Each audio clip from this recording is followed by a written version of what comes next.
السلام عليكم. عليكم السلام ورحمة الله وبركاته. كيف الحال؟ تمام؟ والله الحمد لله رب العالمين. رمضان مبارك.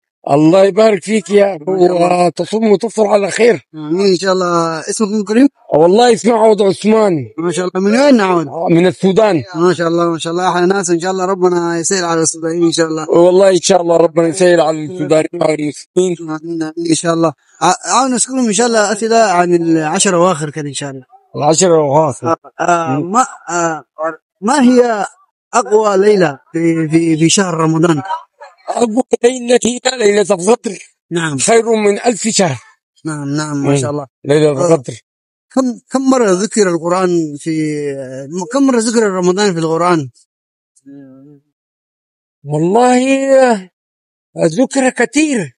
نعم ذكر كثير. أيوة.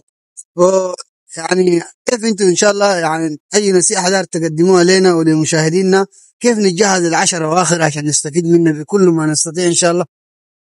والله في العشر الأواخر دي العشر الأواخر دي هي فيها رمضان ذاته والتهجد والعبادة في الجامع والناس تدعو وربنا يحقق المطالب بتاعت الناس والمسلمين والحروب تقيف ويكون المسلمين في كل الأرض سعيدين وآمنين وآمنين وسالمين ما إن شاء شاء الله الله. بإذن الله تعالى.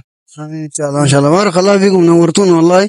ان شاء الله ينصر الله المسلمين في اي مكان ان شاء الله. والله كل سنة وانتم طيبين وربنا يحقق الأماني ويحقق آمال المسلمين وربنا يعني ينصر المسلمين في بقاع الأرض ومشارقها. امين آمين اللهم آمين. بارك الله فيكم وشكرا لكم والله.